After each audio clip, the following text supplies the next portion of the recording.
Você vai ouvir agora uma mensagem nos encontros de paz e vida com o pastor João Ribe Palharim.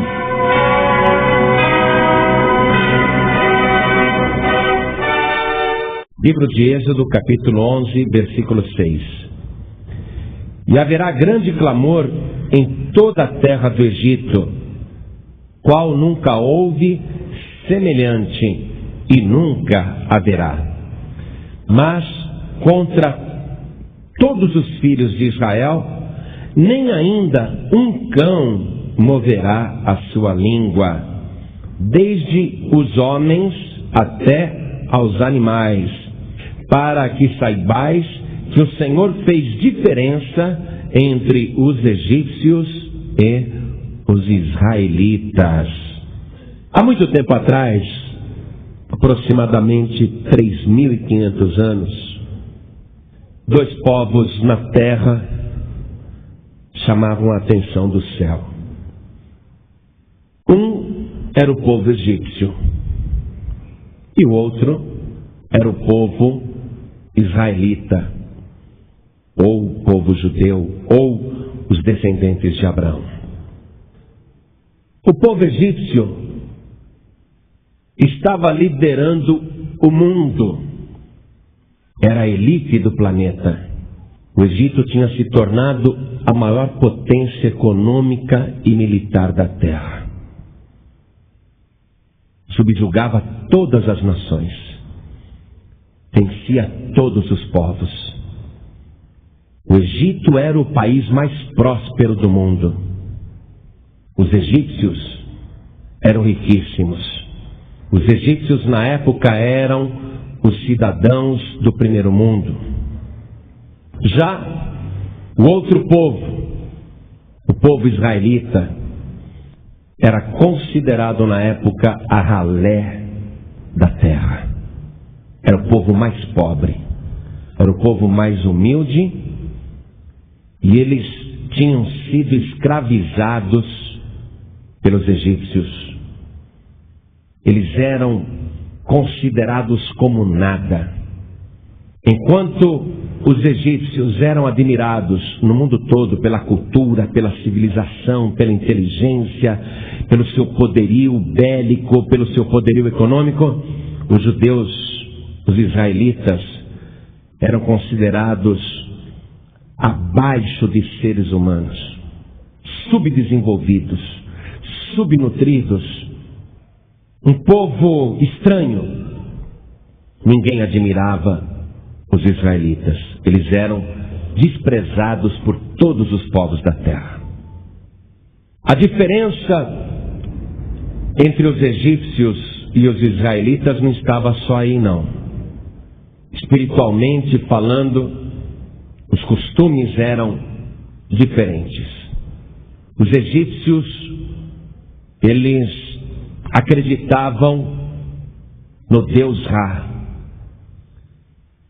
que traduzido na língua deles é o Deus Sol. Eles acreditavam que o faraó era filho do Deus Sol, e por isso o próprio faraó era uma divindade. Os egípcios acreditavam inclusive que muitos animais eram sagrados.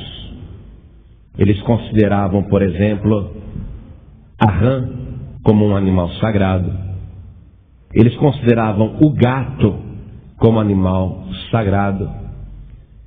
Eu estive no Museu do Cairo, no Egito, e a gente vê ali várias imagens de gatos esculpidos em pedra, e os egípcios consideravam que os gatos eram deuses. Ter um gato dentro de casa era uma maneira de ter um Deus ali dentro, um protetor ali dentro. Eles serviam os gatos, interessante isso. Eles até acreditavam que um gato, por ser sagrado, quando ele morria, ele tinha que ser embalsamado. Eles não embalsamavam apenas as pessoas, os egípcios, eles embalsamavam também os gatos, porque achavam que o gato era um deus. E no túmulo do gatinho morto, eles colocavam ratinhos embalsamados. Do mesmo modo que o faraó, ou o egípcio, quando ele morria, era embalsamado, mumificado, e era sepultado com seus tesouros, para gozar lá no além, os gatinhos que morriam também tinham o privilégio de serem mumificados e sepultados com ratos mumificados. Se alguém matasse um gato, esta pessoa ia pagar com a própria vida. Eles consideravam matar um gato um crime mais hediondo do que matar um ser humano. Quando um gato morria assim de velhice, eles, em sinal de luto, raspavam as sobrancelhas. Se visse alguém andando na rua sem sobrancelhas, o deus gato daquele lá morreu. Os egípcios dominavam as artes ocultas, a magia negra, as cabalas, misticismos.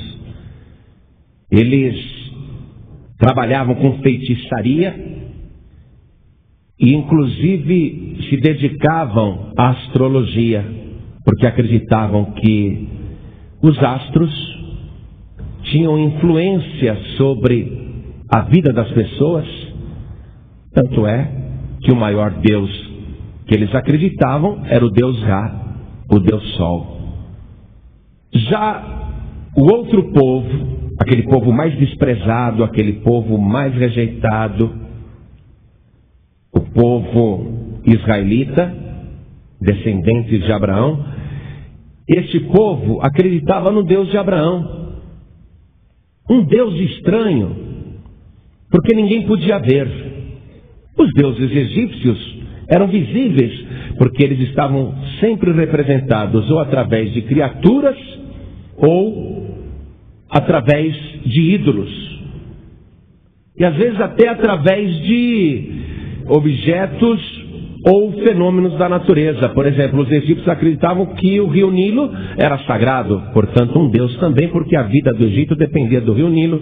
Então eles também reputavam ao rio Nilo uma adoração. Já o povo israelita não adorava objeto algum, nem qualquer tipo de imagem. Não praticavam astrologia, não acreditavam em ídolos ou imagens, mas somente naquele Deus estranho, o Deus de Abraão, um Deus invisível que ninguém pode ver, mas que eles acreditavam que esse Deus de Abraão era superior ao Deus dos egípcios, porque o Deus de Abraão criou o sol, criou a lua, criou as estrelas, criou o planeta Terra, criou o homem, criou a mulher, criou todas as coisas, e nenhum animal era sagrado. Nenhum animal era sagrado. O homem, sim, é sagrado, porque foi criado à imagem e semelhança de Deus. A mulher, sim, é sagrada, porque foi criada à imagem e semelhança de Deus, e ninguém poderia matar um outro ser humano. Era muito diferente dos egípcios. Essas eram as diferenças econômicas, sociais e espirituais. Diferenças gritantes. E o povo israelita estava escravizado no Egito há 430 anos. Aquela situação parecia que nunca ia mudar, porque era uma situação de muita humilhação, de muito sofrimento. Mas os egípcios pareciam tão fortes e poderosos e dominavam com uma tal crueldade que os israelitas achavam que jamais conseguiriam mudar aquela situação.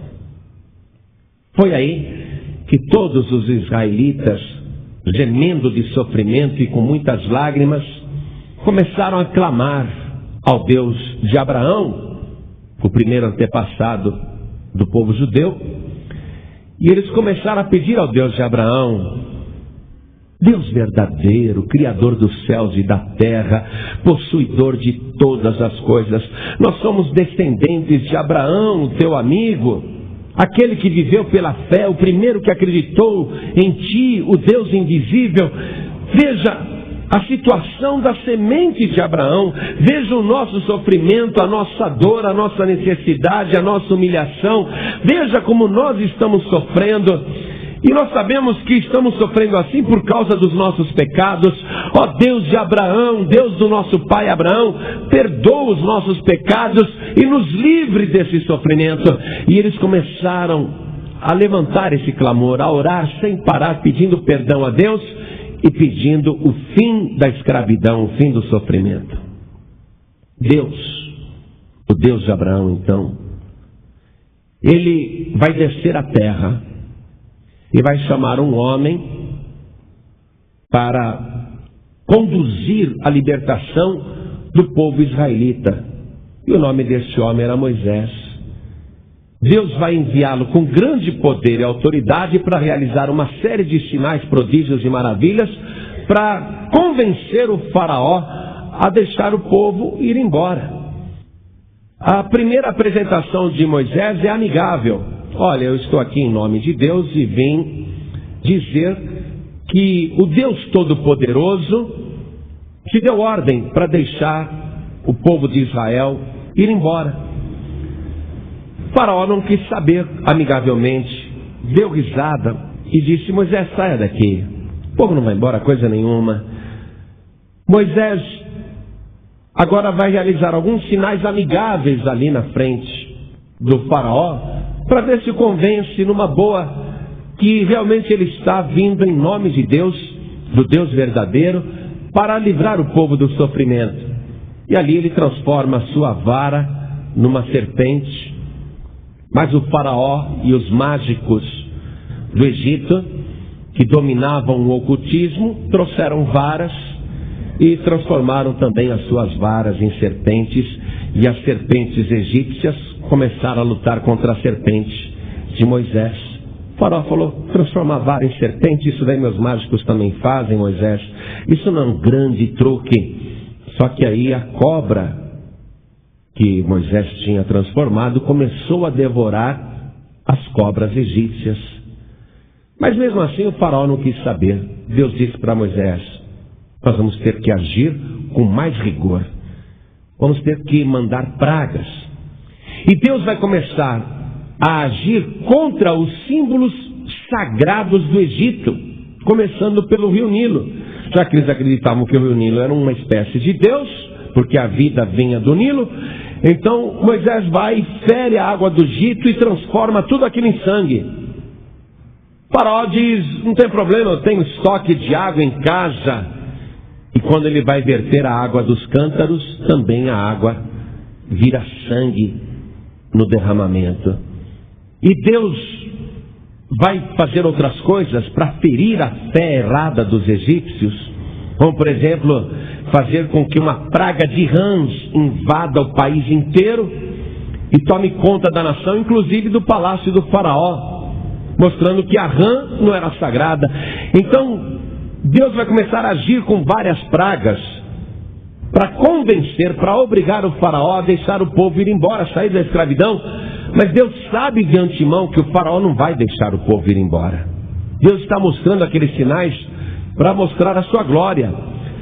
A nona praga que Deus vai lançar no Egito, através de Moisés, vai ferir a principal divindade egípcia, que era o Deus Ra, o Deus Sol. A nona praga é uma escuridão que vai tomar conta do Egito durante o dia.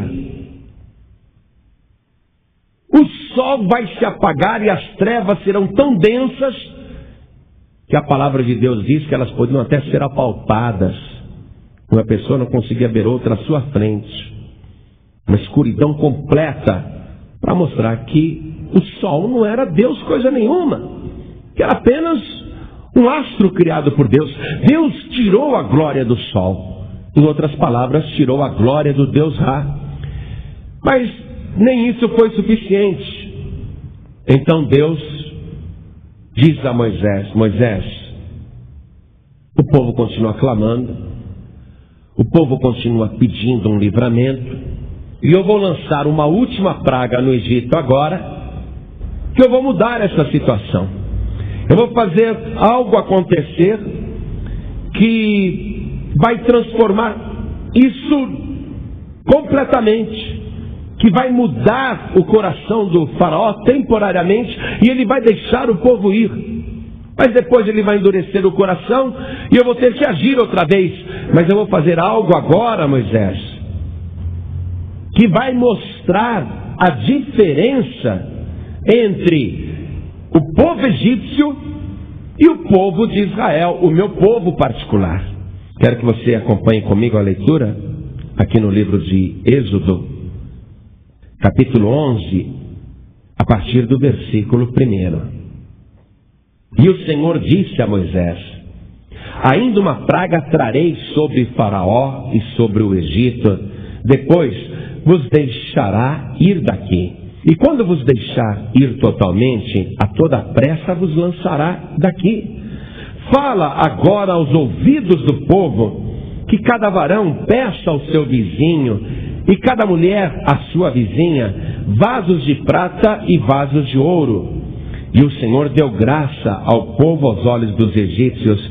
Também o varão Moisés era muito grande na terra do Egito, aos olhos dos servos de Faraó e aos olhos do povo.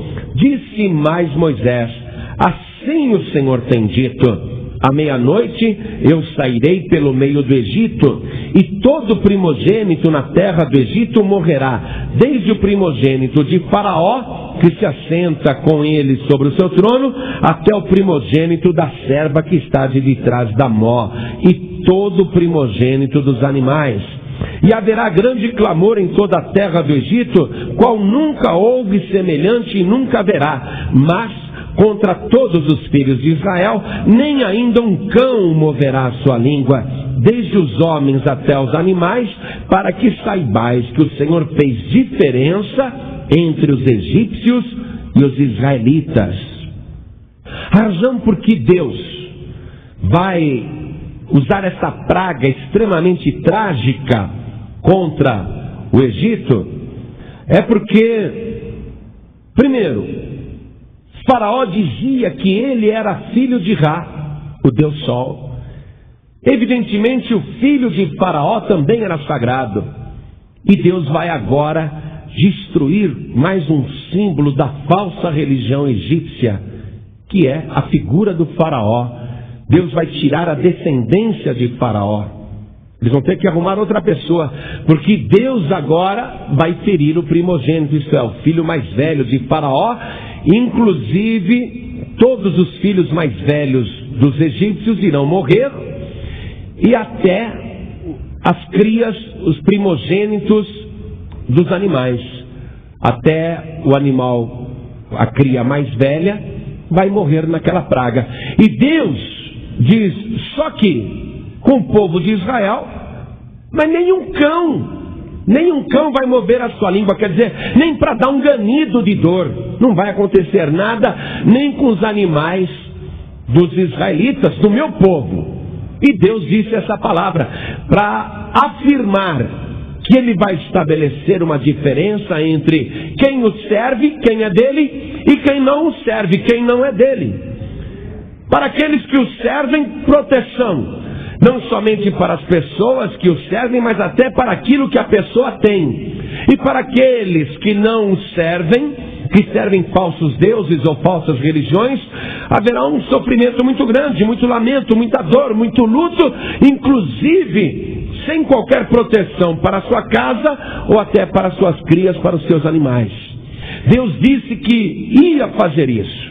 E Deus até hoje continua agindo desta maneira. Você sabe o que acontece, meu querido e minha querida? E sempre aconteceu no nosso país. Nós somos um povo dentro do Brasil. Quando eu era criança, na escola, eu era o único garoto evangélico na escola. Quando eu falei que era crente, eu fui perseguido do 3º até o 4º ano. pela própria professora e pelos alunos. E a gente era zombado na rua, você não podia falar que você era evangélico. E esta situação tem melhorado, mas nem tanto assim, porque nós continuamos sendo um povo diferente dentro do Brasil. Somos brasileiros, mas temos costumes diferentes. Os outros brasileiros, o que eles fazem? Eles fazem tudo que os egípcios faziam antigamente. Eles acreditam em ídolos, acreditam em imagens, acreditam em criaturas sagradas, acreditam em mortos, os egípcios veneram os mortos, acreditam no ocultismo, na feitiçaria, na magia negra, acreditam em lugares sagrados como se ali tivessem coisas extraordinárias.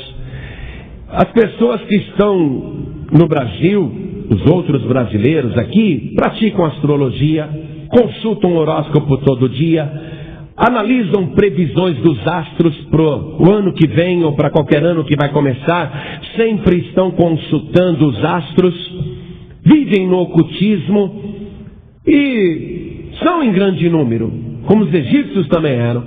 E nós, como é que nós somos? Nós somos um povo diferente, porque não adoramos ídolos, não adoramos imagens, não acreditamos na padroeira do Brasil, não acreditamos em qualquer divindade, em qualquer espírito, em qualquer pessoa. Nós somos realmente diferentes e até desprezados. Somos desprezados por causa disso. Mas eu quero te dizer uma coisa: podemos ser tudo isso, mas existe uma diferença. Nós não somos os escravos. Os escravos são aqueles que estão servindo os falsos deuses, porque nós fomos libertos pelo grande libertador que é Jesus Cristo. Nós temos fé no Deus verdadeiro, o Deus invisível, Criador dos céus e da terra. Mas somos realmente perseguidos, humilhados. Agora, Deus estabeleceu uma diferença entre aqueles que os servem e aqueles que não os servem. Você pode olhar, meu querido e minha querida, você pode olhar para o cristão, o verdadeiro cristão, você pode olhar para a vida dele, para a sua casa, para a sua família, você pode olhar para a vida de um verdadeiro cristão. Por mais pobre que ele seja, ele tem a sua casa, e dentro da sua casa tudo é bem arrumadinho. Por mais simples que seja, a sua casa está sempre limpinha. Lá dentro não tem bebida, não tem carteado, não tem dominó, não tem jogo. Você vê, a família dele é uma família que tem paz, todo mundo vive em harmonia, os filhos são uma bênção. E aí você olha as outras pessoas, os que se declaram cristãos, mas na verdade não são, porque eles servem a falsos deuses, a falsas religiões, estão no ocultismo, estão misturando todas as coisas, são infiéis para Deus. Veja a vida deles como é que é. É de choro em choro, é de dor em dor, é de lamento em lamento, é de desgraça em desgraça, é de sofrimento em sofrimento. Mas para aqueles que servem a Deus, há uma diferença poderosa. E essa diferença poderosa um dia vai ser estabelecida em toda a nossa nação. Um dia nós vamos ver que Deus vai libertar o povo brasileiro. Deus tem ouvido o gemido desse povo, que hoje é escravizado por Satanás e que tem os seus feitores através daqueles que ensinam as falsas religiões. É por isso que o povo está gemendo, por isso que o povo brasileiro está sofrendo. Às vezes eu fico triste, porque o Brasil sempre é o país do futuro, mas nunca se torna o país do presente. O Brasil, de repente, parece que vai finalmente entrar num patamar mais desenvolvido, o povo brasileiro vai melhorar. Mas quando está quase chegando lá, tudo dá errado. É uma crise atrás da outra. É crise econômica, é crise de energia, é crise de água, é crise moral, é violência. O Brasil, quando pensa que vai conseguir, volta para trás. Mas o Brasil tem melhorado. Sabe por que o Brasil tem melhorado um pouco, amados? Eu vou dizer isso sem qualquer pretensão e com toda honestidade. O Brasil tem avançado um pouco e tem melhorado um pouco.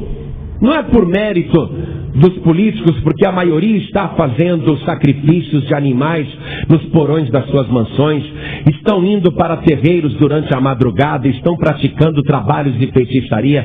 Não é por causa também dos grandes empresários desse país que só estão pensando neles mesmos e muitos até recorrendo ao ocultismo. Basta você passar na frente de um terreiro que você só vai ver Mercedes e carrão ali na frente, só carro de luxo. Não é por causa da elite, não. O Brasil está conseguindo melhorar um pouquinho, porque tem um povo aqui nesta terra que foi lavado e remido pelo sangue de Jesus Cristo e está conseguindo fazer algo por essa nação. O menor nível de analfabetos é entre nós, porque o nosso povo ama a leitura e não lê qualquer porcaria. Nós lemos a palavra de Deus. O nosso povo é muito culto, inteligente, esclarecido. E o nosso povo é muito honesto, é muito dedicado. E o nosso povo está realmente fazendo a diferença nessa nação. Você que está ouvindo esta palavra, Deus continua agindo com a mesma estratégia. O nosso país, e vamos dizer assim, os outros brasileiros, porque nós somos brasileiros também, os outros brasileiros, os brasileiros que não servem a Deus, ou os brasileiros que dizem que servem a Deus, mas na verdade não servem porque adoram imagens, ídolos, praticam feitiçaria, espiritismo, ocultismo, consultam astros, astrólogos, médiuns, videntes. Os outros brasileiros que se dizem cristãos, eles estão em sofrimento, estão em dor. E Deus continua agindo com a mesma estratégia.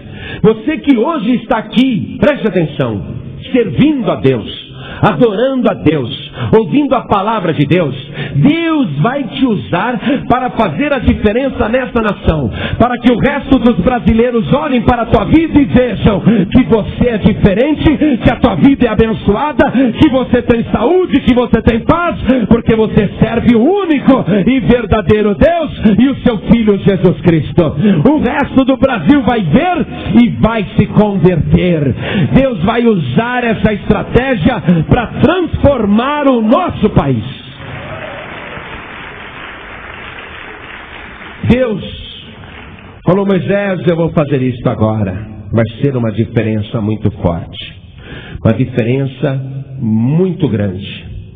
Só que o diabo e até o faraó, só que as entidades que atuam no nosso país e o próprio Satanás não querem que Deus atue, não querem que Deus faça a obra, não querem que você seja abençoado, que você seja abençoada.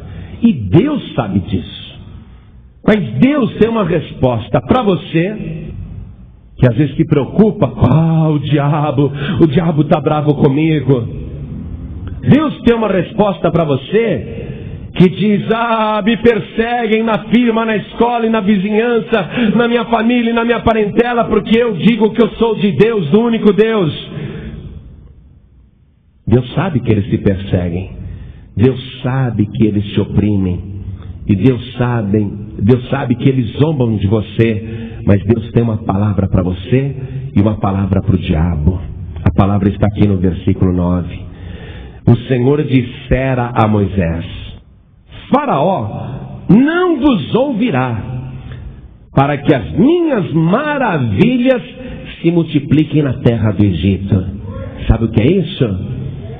Os brasileiros, aqueles que não acreditam no verdadeiro Deus, que estão aí em procissões, que estão em falsas adorações, que estão incorporando entidades, que estão servindo o diabo ocultamente ou abertamente, ou na base até da cegueira espiritual. Essas pessoas e o próprio Satanás vão resistir, vão resistir e o inferno vai lutar para que a tua vida não seja abençoada. Deus sabe disso, mas Deus já está te comunicando. Não tenha medo, eu sei que o diabo vai resistir, mas na resistência do diabo eu vou multiplicar as minhas maravilhas na tua vida e no Brasil e no mundo.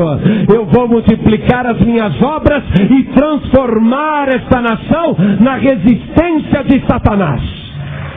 Quanto mais o diabo resiste, mais Deus vai operar na tua vida e nesse país. Deus,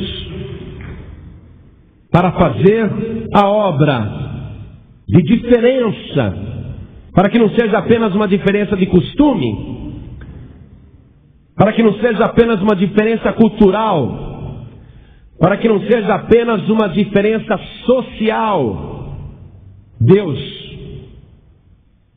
fez um pacto através do sangue. Uma diferença através do sangue. Não é por acaso que o primeiro sinal que ele operou no Egito foi justamente transformar as águas do Nilo em sangue. Não foi por acaso. Porque agora, na 10ª praga, ele estabelece uma diferença através do sangue. Então, eu quero que você acompanhe comigo a leitura aqui do livro de Êxodo, capítulo 12, a partir do versículo 3. Deus dizendo, preste atenção: falai a toda a congregação de Israel, dizendo: aos 10 deste mês, tome cada um para si um cordeiro, segundo as casas dos pais, um cordeiro para cada casa. Mas, se a família for pequena, para um cordeiro, então, tome um só com seu vizinho perto de sua casa, conforme o número das almas.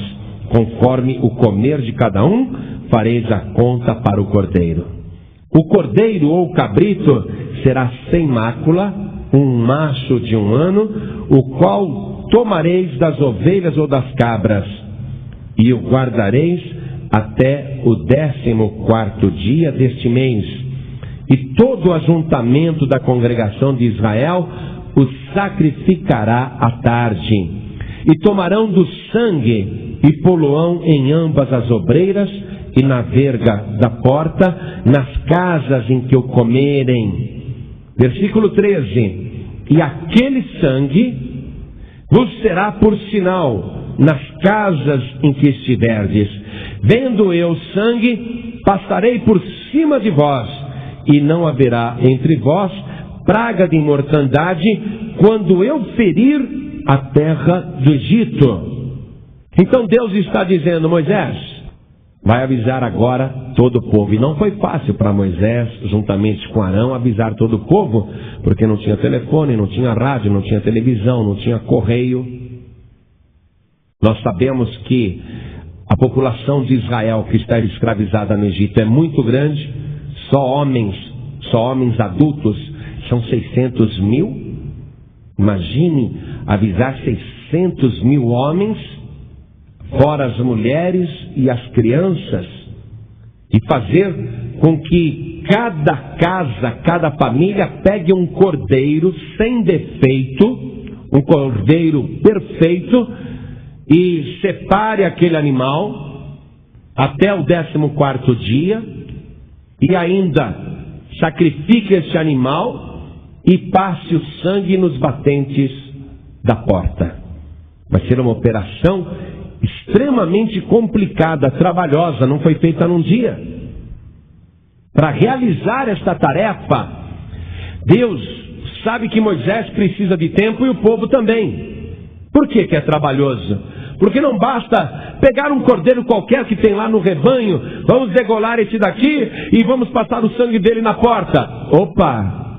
Tem que procurar aqui no rebanho o cordeiro mais perfeito. Cada um que tem o seu pequeno rebanhinho tem que procurar o mais perfeito. Se tiver qualquer defeitinho não serve, tem que procurar outro. Trabalhoso. O que Deus quer dizer com isso? que não é qualquer sangue que serve. Tem que ser o sangue do Cordeiro perfeito.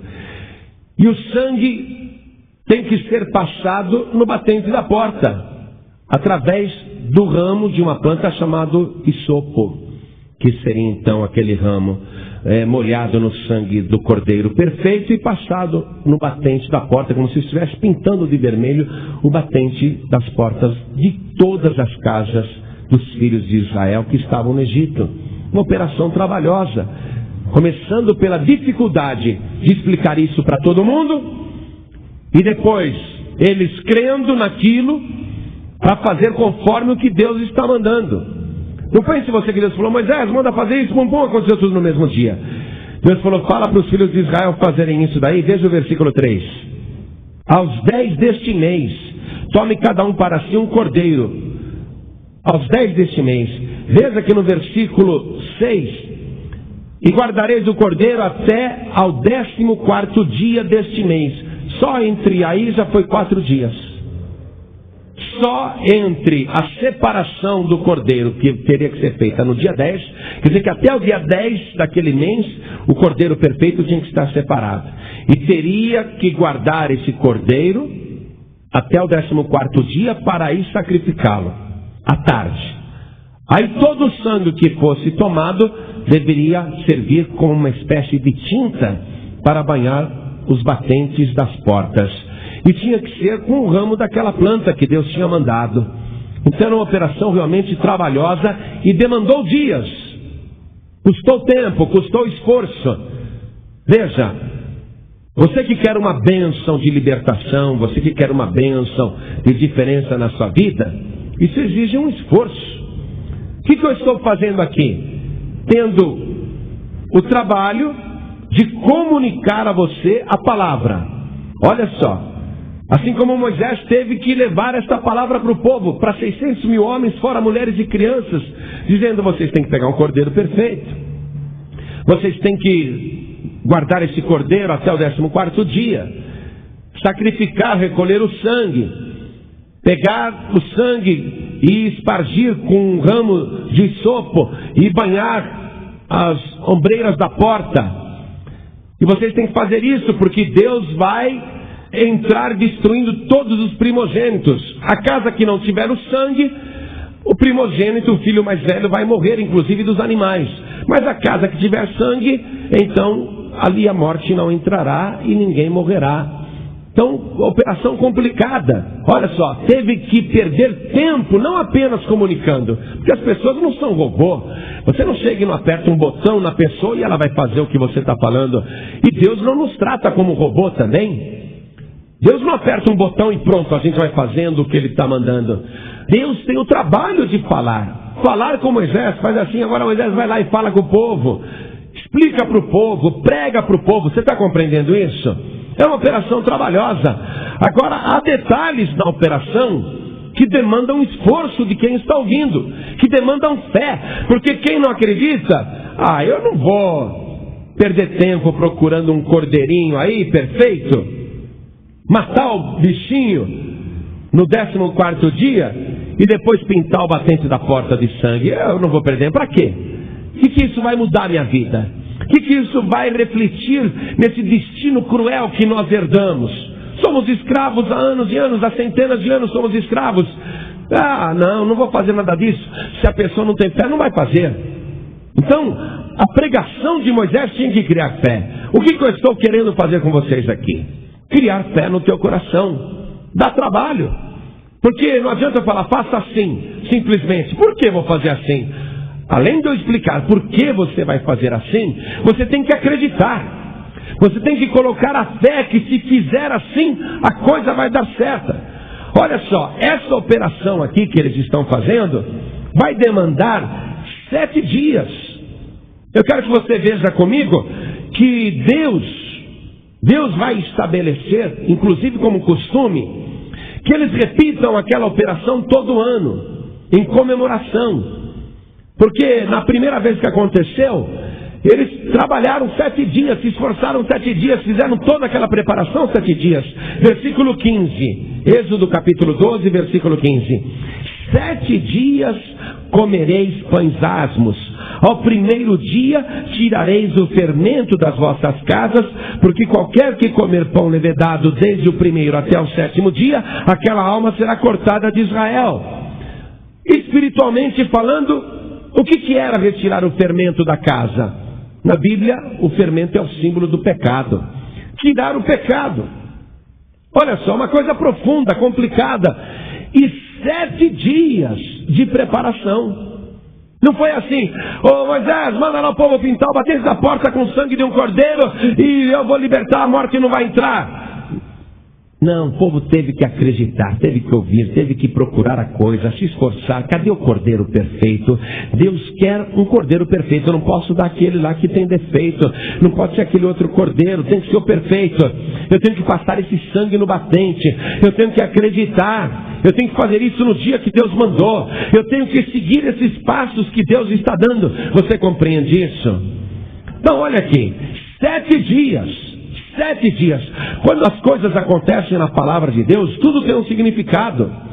Deus, com seu braço forte, poderia tirar o povo na primeira praga, mas ele vai agir em 10 pragas, sabendo que as 9 anteriores não deram resultado. Mas o próprio Deus vai se obrigar a fazer um trabalho numa sequência. Você que quer a bênção e que é um homem de Deus, uma mulher de Deus e que deseja as coisas boas de Deus, você tem que fazer as coisas na sequência também. Às vezes nós fazemos um esforço e pode ser que esse esforço não dê um resultado imediato.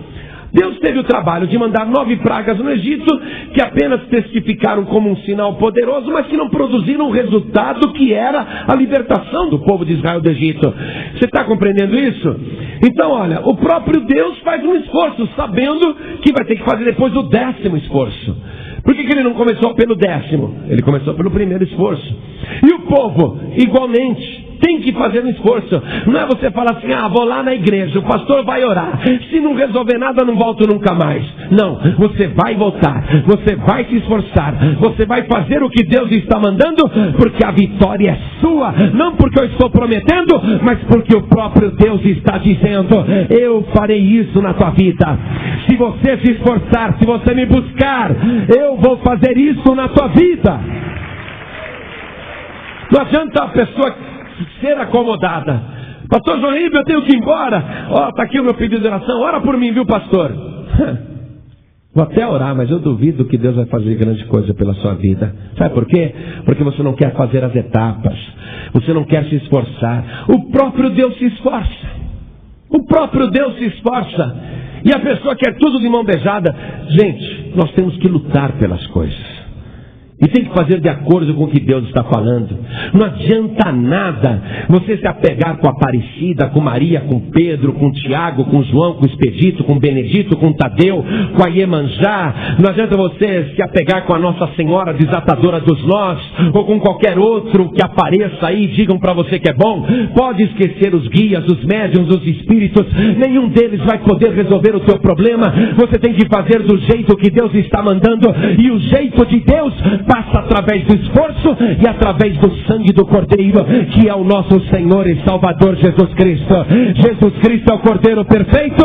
Ele é o Cordeiro de Deus que tira o pecado do mundo. E a tua bênção só vem pelo sangue de Jesus.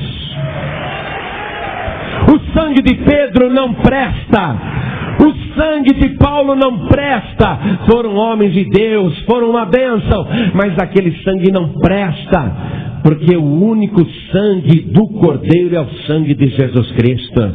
Você tem que ter esse sangue marcando aí o batente da porta do teu coração. Esse sangue te cobrindo. Você tem que estar banhado com o sangue de Jesus para estabelecer uma diferença na tua vida. Uma diferença que até Deus percebe e que até o inferno respeita. Porque o dia que Satanás se levantar para te atacar, se você estiver com o sangue do Cordeiro, ele vai recuar e cair por terra, porque o sangue de Jesus é poderoso.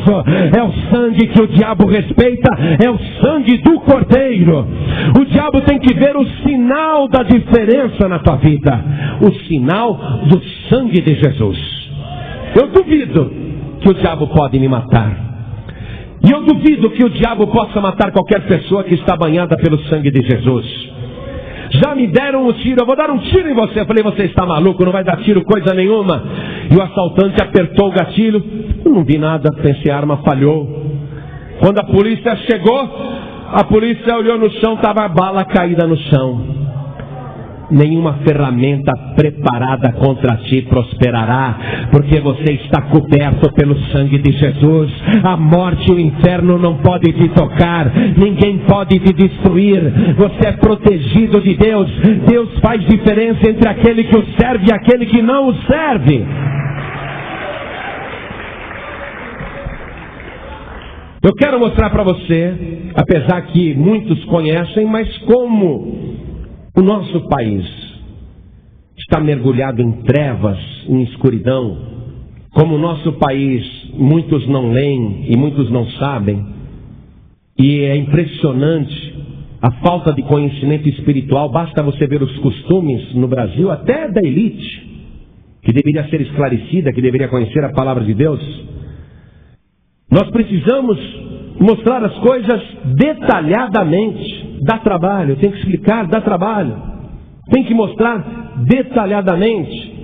Outro dia eu estava assistindo, cheguei da igreja, domingo à noite, liguei a televisão e estava passando o show do 1 milhão e caiu uma pergunta assim: o nome do apóstolo Paulo antes de se converter era... Aí veio vários nomes que não tinha nada a ver, e por último Saulo. E a pessoa disse, eu vou pular que eu não sei. Qualquer um do nosso povo, até as crianças sabem essa resposta. Você vê a diferença do nosso povo? Quem está ouvindo pela rádio, se não sabe a resposta, você precisa servir o nosso Deus. Porque o nosso Deus, Ele dá sabedoria, Ele dá conhecimento. Eu sei que muitos de vocês sabem, mas tem gente ouvindo pela rádio que não sabe, e tem gente aqui na igreja que também não sabe. Então eu quero te mostrar que o Cordeiro de Deus não é outra pessoa a não ser Jesus Cristo. A diferença é pelo sangue de Jesus. João capítulo 1, versículo 29, Evangelho de João, capítulo 1, versículo 29, está escrito assim: no dia seguinte, João viu a Jesus que vinha para ele e disse: eis o Cordeiro de Deus que tira o pecado do mundo. O versículo 36 diz que no dia seguinte, João, vendo passar a Jesus, disse: eis aqui o Cordeiro de Deus. Amém? Então o Cordeiro perfeito. Pastor, mas será que Jesus foi perfeito mesmo? Eu te garanto que ele foi. Nunca houve ninguém como ele, nem jamais haverá. Ele é o desejado de todas as nações. Ele é o melhor dos melhores. Nunca houve, nem jamais haverá ninguém igual a ele. Nunca houve, nem jamais haverá. Mas a Escritura testifica isso, que ele não teve pecado, que ele é perfeito, que ele é santo. Mas eu quero mostrar para você um dos trechos. Não vou ler todos, são muitos. À medida que você vai conhecendo o Evangelho, a palavra de Deus, você vai aprendendo isso. Mas eu quero ler só um texto que está na carta de Paulo aos Hebreus, no capítulo 7, a partir do versículo 24. Mas este, porque permanece eternamente, tem um sacerdócio perpétuo. Portanto, pode também salvar perfeitamente os que por ele se chegam a Deus, vivendo sempre para interceder por eles. Porque nos convinha tal sumo sacerdote, santo, inocente, imaculado, separado dos pecadores e feito mais sublime do que os céus. Aquele cordeiro que foi morto no Egito por cada família de Israel, cujo sangue foi passado no batente da porta, aquilo era um símbolo do Cordeiro de Deus que tira o pecado do mundo, que é Jesus Cristo. Deus respeitou o sangue de um cordeiro, de um animal quadrúpede, que estava colocado no batente da porta da casa dos israelitas. Mas Deus respeitou o sangue de um animal. Agora imagine o que Deus vai te dar de livramentos e de bênçãos, porque o sangue que está sobre a tua vida não é um sangue de um animal quadrúpede, mas é o sangue de Jesus Cristo, o Filho de Deus Todo-Poderoso. Imagine como o céu respeita esse sangue.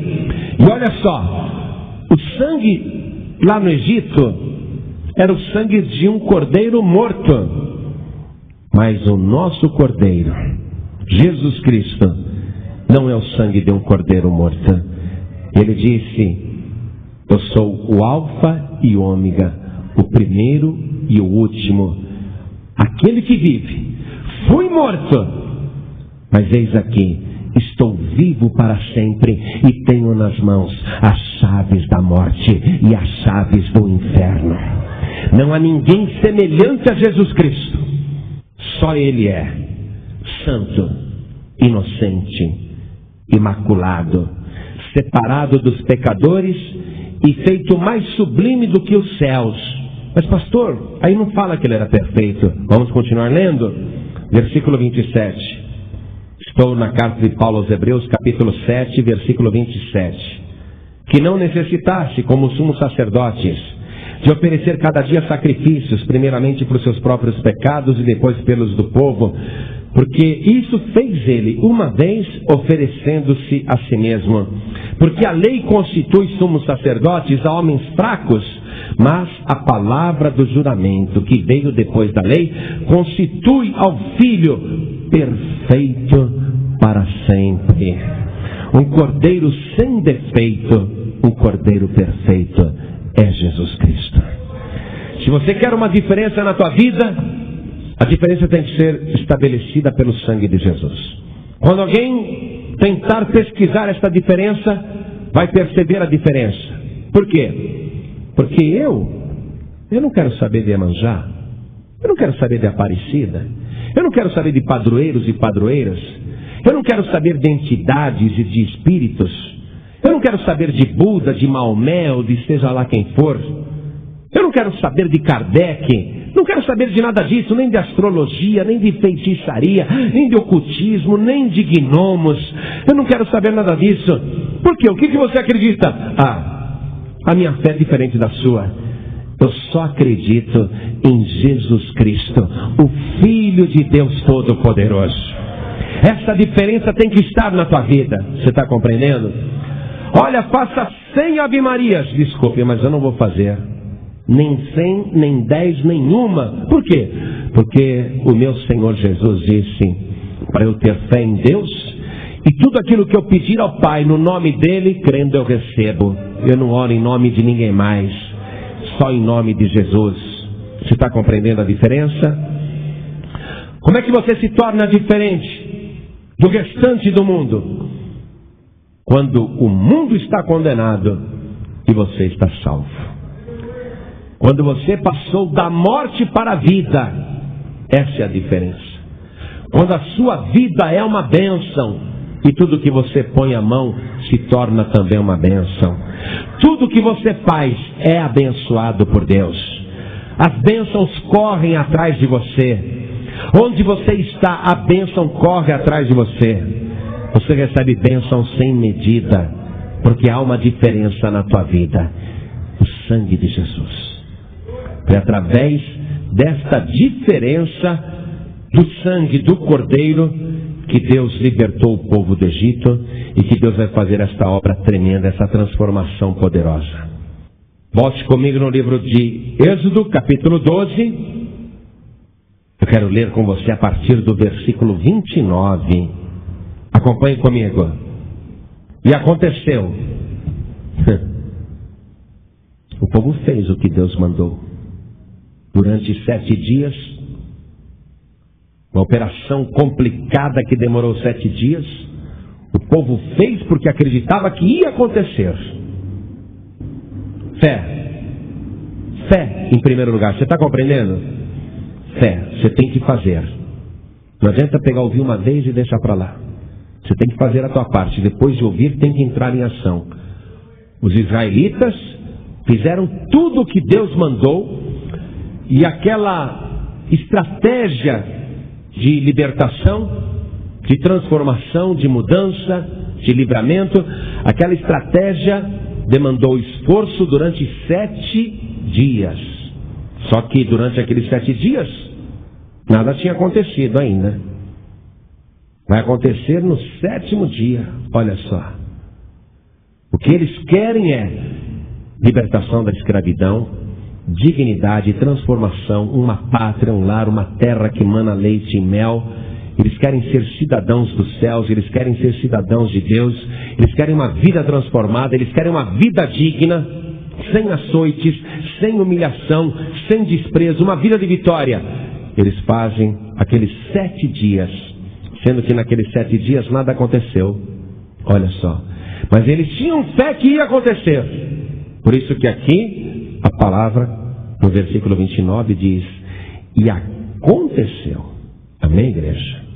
Quando você faz a tua parte, sempre acontece. Diga comigo: quando eu faço a minha parte, sempre acontece. Do jeito que Deus falou. Deus falou que ia fazer assim. Versículo 29. E aconteceu à meia-noite que o Senhor feriu todos os primogênitos na terra do Egito, desde o primogênito de Faraó, que se sentava em seu trono, até ao primogênito do cativo que estava no cárcere, e todos os primogênitos dos animais. E Faraó levantou-se de noite, ele e todos os seus servos e todos os egípcios, e havia grande clamor no Egito, porque não havia casa em que não houvesse um morto. Todas as casas egípcias estavam de luto. Então Faraó chamou a Moisés e Arão de noite e disse: levantai-vos, saí do meio do meu povo, tanto vós como os filhos de Israel, e ide, servi ao Senhor como tendes dito. Levai também convosco vossas ovelhas e vossas vacas, como tendes dito, e ide e abençoai-me também a mim. E os egípcios apertavam ao povo, apressando-se para lançá-los da terra, porque diziam: todos seremos mortos. E o povo tomou a sua massa antes que levedasse, e as suas amassadeiras atadas em suas vestes sobre os seus ombros. Fizeram, pois, os filhos de Israel conforme a palavra de Moisés. Olha, eles fizeram conforme a palavra. E pediram aos egípcios vasos de prata e vasos de ouro e vestes. E o Senhor deu graça ao povo em os olhos dos egípcios, e estes emprestavam-lhes, e eles despojavam os egípcios. Assim partiram os filhos de Israel de Ramsés para Sucote, coisa de 600.000 de pé, somente de varões, sem contar os meninos. E subiu também com eles uma mistura de gente e ovelhas e vacas, uma grande multidão de gado. Amém? Deus fez. O milagre aconteceu, mas eles fizeram conforme a palavra. Não adianta. Fora de Jesus não tem bênção. Fora do sangue de Jesus não tem diferença. Fora do sangue de Jesus, as pessoas são todas iguais. Ah, mas eu sou budista. Ah, mas eu sou católico romano.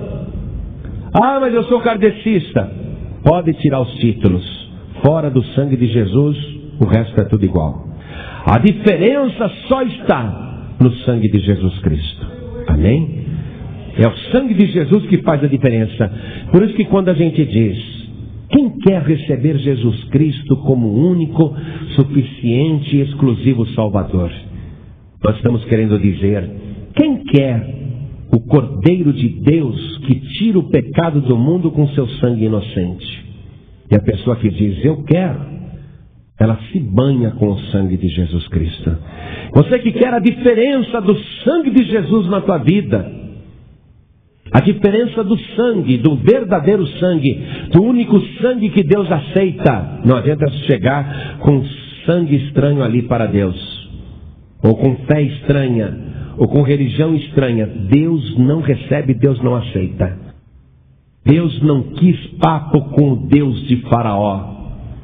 Deus não quis conversa com Ra, ou com qualquer divindade, ou com qualquer criatura que diziam que eram sagradas, ou com qualquer ídolo, ou com qualquer imagem.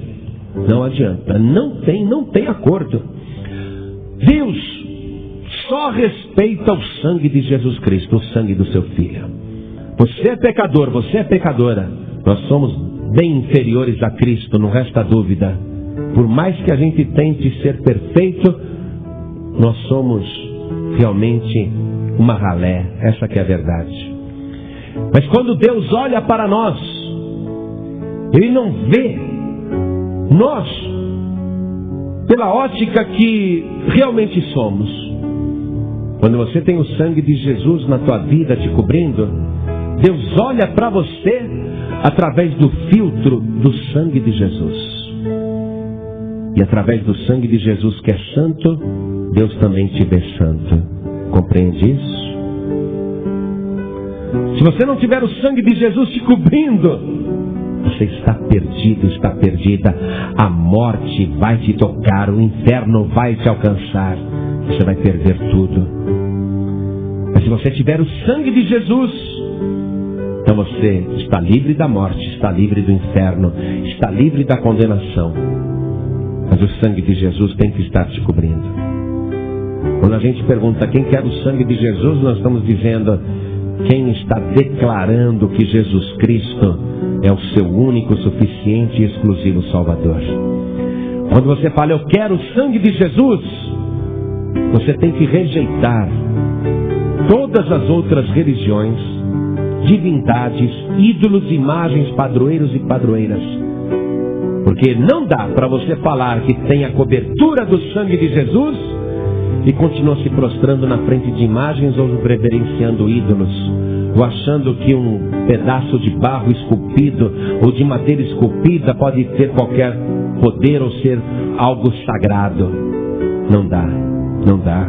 O sangue de Jesus não cobre essa pessoa. Quando você fala, eu quero o sangue de Jesus, tem que ser exclusividade. Você tem que ser exclusivo de Jesus. Não dá para ter no pescoço uma medalhinha de uma santa, de um santo. Não dá. Quando você fala, eu sou de Jesus Cristo, eu estou coberto pelo sangue de Jesus, não dá para você ter um crucifixo pendurado no pescoço. Mas pastor, o crucifixo está representando Jesus Cristo, a cruz está representando Jesus. Você pensa que essa cruzinha é sagrada, essa cruzinha de ouro, seja lá do que for, você está achando que é sagrada. Mas a cruz, amados, foi um instrumento de suplício que matou Jesus. Quando você carrega aquela cruz no pescoço, você está carregando a arma que matou Jesus. Se você tivesse um filho e homens maus com punhais e facas matassem o seu filho, e se esse teu filho fosse único, e homens maus matassem o seu único filho, você que é pai, você que é mãe, você teria coragem de pegar a arma do crime, o punhal, a faca, e andar com esta faca pendurada no pescoço?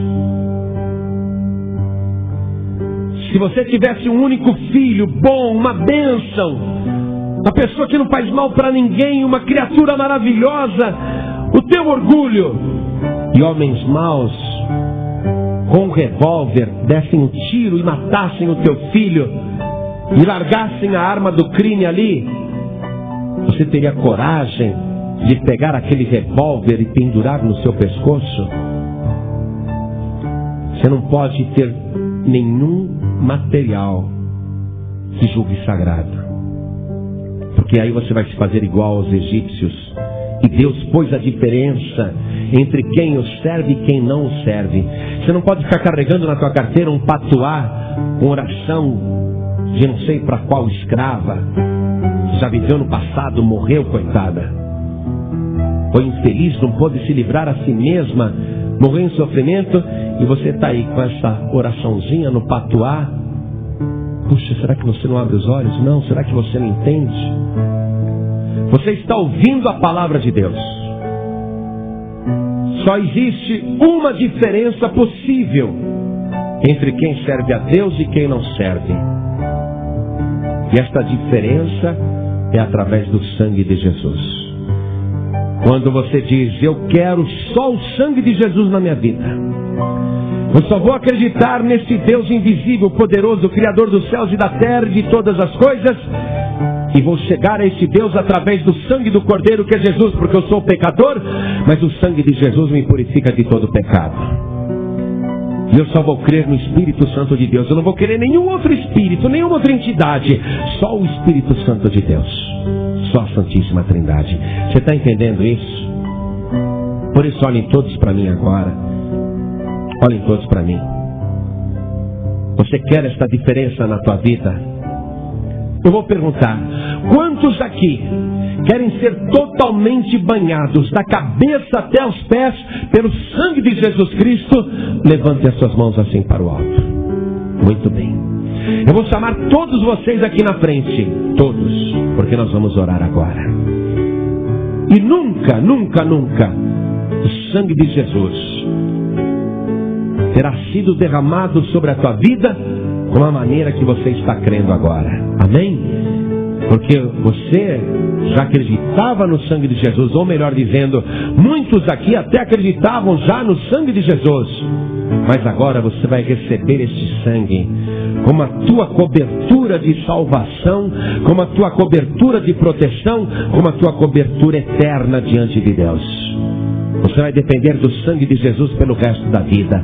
E não é um sangue morto como daquele cordeiro.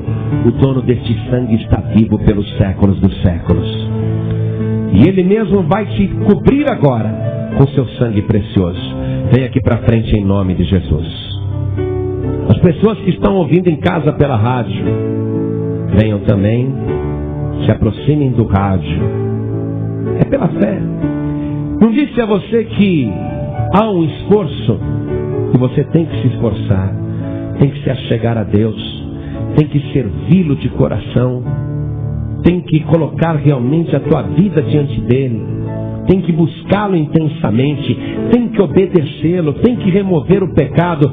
Existe uma demanda, existe algo que você precisa fazer e não pode interromper.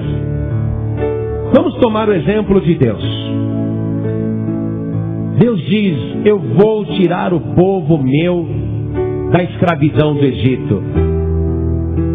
Vou lançar 10 pragas. Já estou sabendo que a primeira não vai produzir resultado, nem a segunda, nem a terceira, nem a quarta, nem a quinta, nem a sexta, nem a sétima, nem a oitava, nem a nona. Só na 10ª que meu povo vai sair do Egito. Pelo sangue do Cordeiro. Você está compreendendo isso? Não é por religiões, por santos, padroeiros, padroeiras, por teologia, ou por ensinamentos gnósticos aí. Todas as coisas são inúteis para te salvar. Só o sangue do Cordeiro salva. Só o sangue do Cordeiro livra. É isso que Deus está mostrando. Mas Deus disse, eu seguirei as etapas. Sei que terei que trabalhar, transformar as águas do rio Nilo em sangue, inclusive as águas que estão nos poços e nos jarros, nas vasilhas, nas casas, nas caixas de água. Eu vou ter que transformar aquelas águas também em sangue. Mas vou fazer. Vai dar trabalho, mas vou fazer. Praga por praga, até chegar aqui. Eu sei antecipadamente que dá resultado. Deus se esforçou. Você compreende isso? Deus se esforçou. Você tem que se esforçar. O que eu quero dizer com isso também? Que a nossa vida cristã não se resume apenas a gente ter o sangue de Jesus. Porque o sangue de Jesus nos purifica de todo pecado. Mas nós temos que servir a Deus através de Jesus Cristo. E nós temos que perseverar em servir. Não apenas hoje, mas continuar servindo. Porque Jesus disse assim, quem perseverar até o fim será salvo. Não adianta hoje, eu tenho certeza que você vai sair daqui lavado, lavada, coberto, coberta pelo sangue de Jesus. Não tenho dúvida nenhuma. O problema é o dia de amanhã. O problema é depois de amanhã, que você vai continuar a sua vida, mas vai ter que continuar com a cobertura do sangue, para que a morte e o inferno nunca te alcancem. Entendeu? Está disposto, está disposta a servir assim a este Deus, com exclusividade para Jesus Cristo e o Espírito Santo? Sério mesmo? Se você tiver qualquer imagem, ídolo, ou qualquer objeto que você pensa que é sagrado, joga fora. Se você considera qualquer objeto sagrado, santo, lixo. Porque Deus quer os verdadeiros adoradores. Amém? Isso é sério. Se você tiver alguma coisinha no pescoço aí, pode ser de ouro, arranque. Arranque, eu aconselho a você que se ela for de ouro, você derreta. Porque se jogar fora inteira, alguém é capaz de achar e falar: ai, achei a minha padroeirinha, vai me proteger. Não é? Você sabe que a Bíblia manda queimar os ídolos a fogo? A Bíblia manda queimar os ídolos a fogo, para não sobrar nada. Não adianta só você quebrar e jogar fora. Você quebra e joga fora, joga no rio. Um dia os pescadores acham e vão dizer que é uma santa. É verdade. Você está compreendendo? Tem que queimar a fogo, reduzir a nada. Porque senão outro incauto aparece e acaba acreditando que teve sorte de achar aquilo, quando na verdade foi amaldiçoado. O diabo colocou uma cilada diante dele, porque toda fé que contraria a Deus não salva. Toda fé que contraria a palavra de Deus leva para o inferno. Então você precisa ler a palavra de Deus. Por isso que eu até falei para você: traga a tua Bíblia Católica aqui. Porque se você ler até a Bíblia Católica, você vai ficar horrorizado. Puxa vida, mas é tudo ao contrário daquela igreja. Eu leio a Bíblia Católica e o que a Bíblia Católica ensina é tudo ao contrário do que a igreja ensina. Conhecereis a verdade e a verdade vos libertará. É uma decisão de seguir e de servir o Senhor Jesus. Essa é a diferença. Entendeu? Essa é a diferença. Se você não estiver disposto ou disposta a viver essa diferença, se você acha que não, eu acredito em Deus, acredito em Jesus, acredito no Espírito Santo, mas eu acredito também na Maria, acredito no Pedro, acredito no Tadeu, no Expedito, no Benedito, afinal, quanto mais gente ajudando, melhor. Isso mostra que você não conhece a palavra de Deus. Está disposto ou disposta a ter essa diferença na tua vida e viver esta diferença, mesmo que te desprezem, mesmo que achem que você é um ignorante, quando na verdade não é, porque ignorante é quem não conhece a palavra de Deus. Mesmo que te considerem uma ralé, sendo que você não é, você é a primícia desta terra. Você é o que o mundo tem de mais valioso, sabia disso? Então nós vamos viver essa diferença. Você que está ouvindo em casa pela rádio, se ajoelhe aí ao lado do rádio e nós vamos nos ajoelhar aqui na igreja. Coloque a mão direita sobre o teu coração assim. Ore comigo. Meu Deus e meu Pai, eu quero viver esta diferença todos os dias da minha vida. Eu quero que o sangue de Jesus me separe do resto do mundo e que a minha vida seja de uma tal maneira protegida e abençoada que todos vejam que em mim há algo diferente. Por isso, meu Deus, de joelhos diante do céu, eu te peço, me banhe agora com o sangue do Cordeiro. Faça, Senhor, com que esse sangue cubra agora todo o meu corpo e me abençoe, meu Deus, com esta cobertura poderosa do sangue de Jesus. Porque eu quero que até o diabo veja a diferença. E quando ele tentar me atacar, ele vai ver na minha vida o sangue do teu Filho Jesus, o meu único, suficiente e exclusivo Salvador. Confirme, meu Deus, esta bênção de diferença na minha vida, em nome de Jesus. Assim seja. Amém. Você acabou de ouvir uma mensagem nos Encontros de Paz e Vida, com o pastor João Ribe Palharim. Participe você também dos Encontros de Paz e Vida, às 8 horas da manhã, às 3 horas da tarde e às 7 horas da noite. Comunidade Cristã Paz e Vida, lugar de gente feliz.